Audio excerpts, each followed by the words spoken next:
Bayangkan, seorang anak petani sederhana di kaki Gunung Merapi. 5 bersaudara, tapi hanya dia yang tidak dianggap. Warisan tak sepucuk pun. Cita-cita dipatahkan sejak muda. Namun, siapa sangka, dari tangan yang penuh luka itu lahir sebuah inovasi yang mengubah wajah pertanian Indonesia. Inilah kisah nyata Yono, sang petani Merapi. Sholawat serta salam kita panjatkan untuk junjungan Nabi Muhammad sallallahu alaihi wasallam. Sebelum kita lanjutkan kisah ini, jangan lupa untuk klik tombol like, tekan subscribe, dan nyalakan lonceng notifikasi. Karena dengan begitu, kamu tidak hanya mendukung channel ini, tapi juga ikut menyebarkan kisah-kisah penuh hikmah yang bisa menguatkan hati banyak orang. Ingat, satu klikmu bisa jadi jalan kebaikan. Mari kita lanjutkan ceritanya. Di kaki Gunung Merapi, di sebuah desa kecil yang setiap paginya diselimuti kabut dan bau tanah basah, hiduplah keluarga sederhana, Pak Karto dan Bu Lastri. Mereka cuma petani biasa, tapi keras kepala dan penuh cinta pada tanah yang mereka garap. Dari pasangan itulah lahirlah 5 anak dengan jalan hidup yang berbeda-beda. Anak sulung mereka, Sutrisno, sejak kecil dikenal paling pintar. Ia rajin menulis, gemar membaca, dan jadi kebanggaan bapaknya. "Nanti kamu harus jadi guru, Tris." Begitu selalu kata Pak Karto sambil menepuk bahunya. Lalu ada Sulastri, anak kedua. Perempuan manis, sabar, dan selalu sigap membantu ibunya di dapur. Sulastri lebih sering mengurus adik-adiknya ketimbang bermain. Makanya ibunya sering bilang, "Las, kamu ini calon ibu rumah tangga sejati." Anak ketiga, Santoso, beda lagi. Wajahnya keras, kata-katanya tegas, dan suka berkelahi dengan anak kampung sebelah. Tapi entah kenapa, orang tuanya selalu bangga. "Anak lanang harus berani, biar jadi polisi," ucap ayahnya. Di bawah mereka bertiga, lahirlah Yono, anak keempat. Beda sekali dari kakak-kakaknya. Yono pendiam, tapi tangannya tak pernah diam. Kalau pagi dia sudah di sawah ikut bapaknya, kalau sore dia menggembala kambing. Ia jujur, rajin, dan tak pernah membantah. Tapi justru karena itulah, keberadaannya sering terabaikan. Tak ada yang mengingatkan Yono belajar. Tak ada yang menyebut namanya dengan bangga di depan orang lain. Ia seperti bayangan, selalu ada tapi jarang dianggap. Dan terakhir, Sukarti, si bungsu. Gadis kecil yang ceria, suka tertawa, dan kemanapun Yono pergi, dia selalu mengikutinya. Sukarti satu-satunya yang benar-benar dekat dengan Yono. Kadang ia berlari-lari di belakang Yono sambil berteriak, "Mas Yono, tunggu aku." Masa kecil mereka tampak biasa-biasa saja. Berlarian di pematang sawah, mandi di sungai, dan berlarut-larut main layangan di halaman rumah. Tapi kalau diperhatikan baik-baik, ada jurang kecil yang mulai tumbuh. Sutrisno selalu dapat buku baru. Sulastri selalu dapat pujian. Santoso selalu dapat kebanggaan. Sedangkan Yono hanya disuruh mengurus kambing, menimba air, atau memanggul kayu bakar. Yono tak pernah marah. Ia percaya mungkin suatu hari ayah ibunya akan bangga juga padanya. Tapi semua itu berubah ketika Yono beranjak remaja. Suatu malam, dengan berani ia berbicara kepada ayahnya. "Pak, aku ingin kuliah. Aku ingin belajar jadi insinyur pertanian. Aku ingin bawa ilmu baru buat desa kita."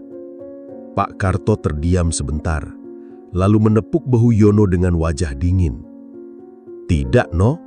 Kamu tetap di rumah. Kamu yang urus kambing-kambing itu. Uang kita dipakai untuk kuliah Trisno dan buat Santoso masuk polisi. Itu sudah keputusan." Seolah dunia runtuh di hadapan Yono. Semua kerja kerasnya, semua harapannya, seketika hancur. Ia menunduk, menahan air mata. Malam itu, ia duduk di bawah pohon jati menatap siluet Merapi yang gagah di kejauhan. Di dalam hatinya ia bertanya, "Kenapa aku tak pernah dianggap? Apakah aku benar-benar anak mereka?" Hari-hari setelah itu, Yono berubah. Ia masih rajin, masih jujur, tapi di dalam dadanya tersimpan luka yang dalam. Luka yang tak ada seorang pun tahu. Dan pada suatu malam, ketika rumah sudah sepi dan ayam-ayam terlelap di kandang, Yono mengemasi sedikit pakaiannya. Tanpa pamit, ia melangkah pergi ke arah barat, ke Bali. Angin malam berdesir, hanya suara jangkrik yang menemani langkah Yono yang semakin jauh dari rumah. Tak ada yang tahu apakah kepergiannya akan menjadi awal kebebasan atau justru awal dari penderitaan yang lebih besar. Bali, tempat yang katanya indah, penuh tawa turis dan lampu gemerlap. Tapi bagi Yono, tanah itu terasa asing. Setiap malam ia duduk di tepi pantai, memandangi laut hitam dan bulan yang separuh. Dalam hatinya ada luka yang tak bisa ia obati. Ia merindukan rumah, tapi gengsi dan sakit hati menahannya. Hari-hari Yono terasa kosong, sampai suatu ketika datang seorang lelaki tua, pamannya, adik kandung ayahnya. Dengan wajah teduh, ia menepuk bahu Yono. "No, jangan hancurkan hidupmu begini. Pulanglah. Kalau masalahmu soal tanah, aku punya sebidang kecil. Ambil, garaplah, bikin rumahmu sendiri. Anggap saja biaya seikhlasmu nanti." Mata Yono berkaca-kaca. Untuk pertama kalinya, ada orang yang benar-benar mempercayainya. Ia pun pulang. Desa menyambutnya dengan dingin. Kakak-kakaknya hanya menoleh sekilas, seolah kehadirannya tidak penting. Tapi Yono tak peduli. Ia menikahi Sari, gadis desa tetangga yang sederhana dan penuh kasih. Bersama Sari, Yono membangun rumah mungil di sebidang tanah pemberian paman. Rumah itu berdiri tepat di belakang rumah orang tuanya. Kecil, tapi hangat. Hari-hari mereka berjalan sederhana, bertani, beternak kambing, menanam singkong. Yono bahagia dengan kesederhanaannya, sampai satu kabar mengguncangkan, ayahnya sakit keras. Rumah besar itu penuh orang. Sutrisno sibuk mengatur, Santoso sering datang berseragam, Sulastri mondar-mandir di dapur. Yono, ia duduk diam di pojok ranjang menggenggam tangan ayahnya. Entah mengapa dalam sakitnya, ayah justru lebih sering mencari Yono. Suatu sore, saat napasnya mulai berat, ayah berbisik pelan, "No, kamu anak yang paling jujur. Jaga kambing-kambing itu. Jangan tinggalkan ibumu." Tak lama, ayah menutup mata untuk selama-lamanya. Tangis pun pecah. Beberapa hari kemudian, keluarganya berkumpul untuk membagi warisan. Sawah, ladang, sebidang tanah dekat jalan raya. Sutrisno berbicara lantang. Santoso ikut mendukung. Semua sudah dibagi. Dan Yono, ia hanya duduk diam menunggu namanya dipanggil. Tapi tak pernah. Namanya tidak tercatat di kertas apapun, seolah ia bukan bagian dari keluarga itu.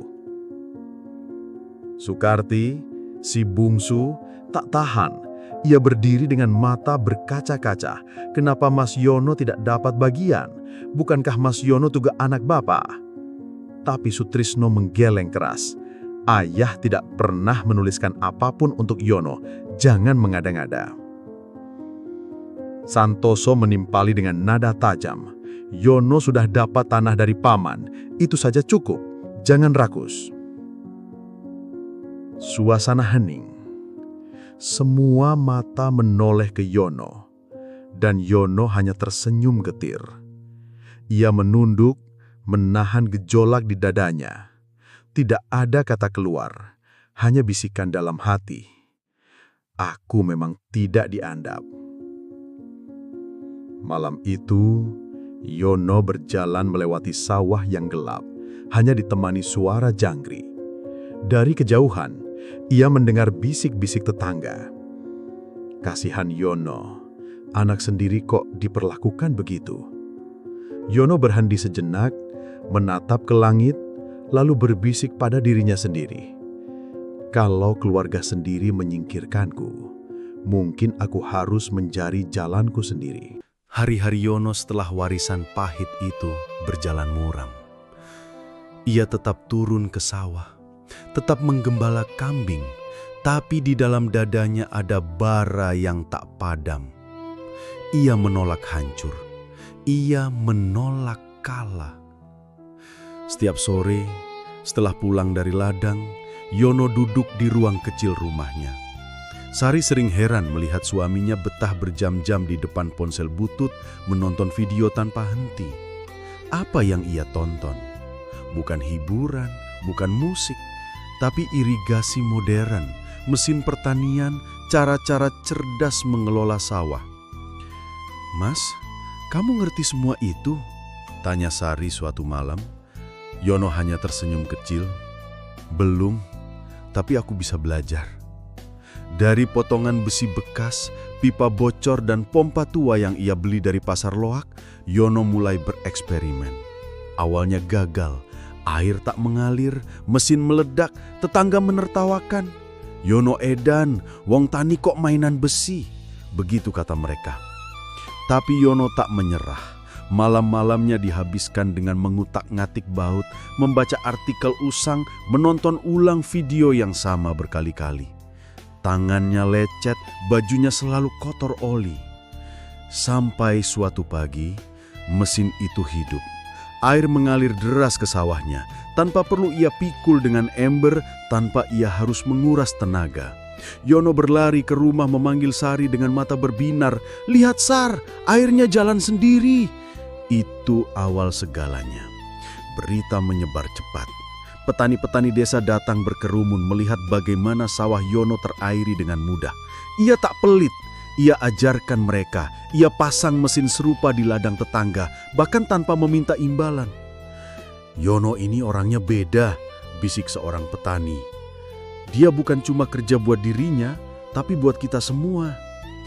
Tahun berganti. Nama Yono mulai terdengar di luar desanya, dari kecamatan, lalu kabupaten, hingga provinsi.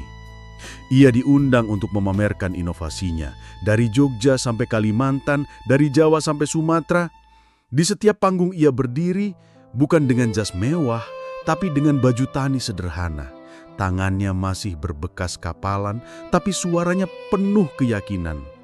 Petani tidak boleh kalah dengan zaman. Kalau kita bisa berinovasi, kita bisa hidup lebih baik. Penghargaan demi penghargaan datang. Piagam, piala, tepuk tangan. Nama Yono kini tercatat sebagai petani inovator. Tapi di balik tepuk tangan itu ada tatapan lain. Tatapan penuh iri. Sutrisno, Santoso, bahkan suami Sulastri mulai merasa panas. Bagaimana mungkin si Yono yang cuma petani kambing bisa lebih terkenal daripada kita? Bisik Santoso dengan wajah mengeras. Sutrisno hanya mendengus. Dia harus diingatkan siapa yang sebenarnya berhak dihormati dalam keluarga ini. Malam itu, di sebuah ruang gelap, ketiga orang itu duduk bersama. Suara berdesis keluar dari mulut mereka, rencana busuk mulai disusun. Dan di kejauhan, Yono yang tak tahu apa-apa masih berdiri di ladangnya, tersenyum bangga melihat air yang mengalir. Ia tak pernah tahu badai yang lebih besar sedang menantinya. Kesuksesan Yono makin terdengar kemana-mana. Setiap kali ia pulang membawa piagam, warga desa bertepuk tangan. Anak-anak muda mulai memanggilnya Pak Yono Inovator. Tapi di balik senyum tetangga, ada bara iri yang membakar hati kakak-kakaknya. Sutrisno, si kepala sekolah yang dulu diagungkan, kini merasa redup. Santoso, yang pernah dibanggakan karena seragam polisinya, mendidih melihat adiknya berdiri di panggung kehormatan.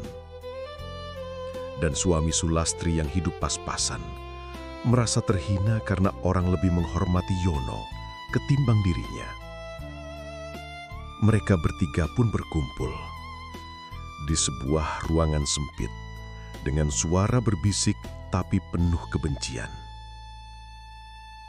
Yono harus diturunkan, kata Sutrisno dengan wajah dingin.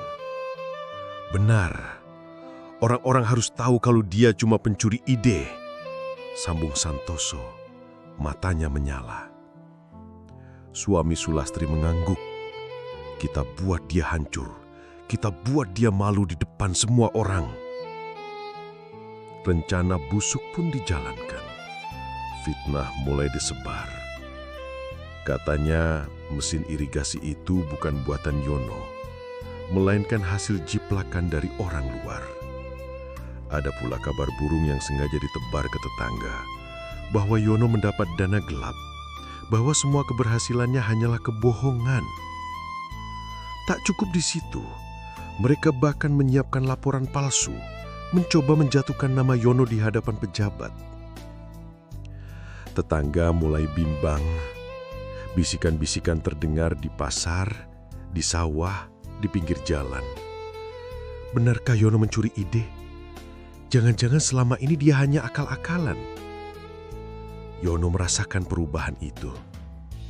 Senyum orang desa tak lagi tulus. Beberapa bahkan mulai menjauhinya. Hingga suatu malam, Sukarti, adik bungsu yang selalu setia, berlari ke rumah Yono. Nafasnya terengah-engah, matanya berkaca-kaca. Mas, aku dengar semuanya. Mereka ingin menjatuhkanmu. Mas, hati-hati, mereka tidak main-main. Yono terdiam lama. Ia memandang wajah adiknya, lalu menarik nafas panjang. Biarlah, Dik. Kalau memang mereka ingin begitu, aku tidak akan membalas. Tuhan tahu siapa yang benar. Sukarti menangis. Ia tahu kakaknya ini terlalu baik untuk melawan. Tapi kejahatan itu tak bertahan lama. Kehidupan seolah turun tangan memberi pelajaran. Sutrisno, si sulung yang paling lantang memfitnah, mendadak jatuh sakit. Stroke menyerangnya, tubuhnya lumpuh separuh. Dari guru yang disegani, kini hanya bisa terbaring di ranjang. Suami Sulastri mengalami kecelakaan tragis. Sebuah truk melindasnya di jalan raya, meninggalkan Sulastri dengan air mata yang tak henti mengalir. Dan Santoso yang penuh ambisi, akhirnya dipecat. Bukan karena Yono, tapi karena ulahnya sendiri. Kasus pelecehan terhadap tahanan perempuan mencoreng namanya habis-habisan. Semua orang kampung terdiam. Mereka yang dulu percaya fitnah kini tertegun. Apakah ini balasan dari langit? Bisik mereka. Di tengah semua itu, Yono berdiri di ladangnya. Angin Merapi bertiup kencang menerpa wajahnya. Ia menatap ke langit yang kelabu, lalu bergumam lirih, apakah ini cara Tuhan menegakkan keadilan? Dan di kejauhan suara gamang orang kampung terus bergema.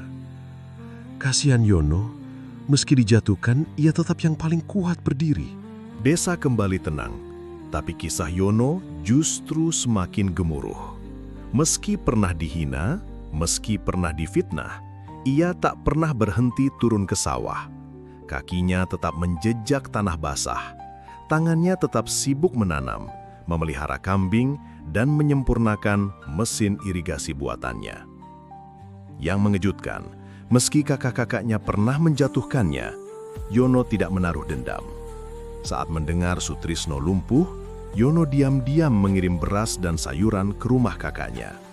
Saat Sulastri terpuruk karena ditinggal suaminya, Yono mengirim susu kambing dan hasil panennya. Bahkan ketika nama Santoso tercoreng, Yono tetap datang menjenguk, hanya berkata singkat, "Kamu tetap saudaraku." Tetangga melihat semua itu dengan mata kepala sendiri. Mereka berbisik penuh kagum. Orang ini luar biasa. Meski disakiti, hatinya tetap lapang. Sari, istrinya, selalu berdiri di samping Yono.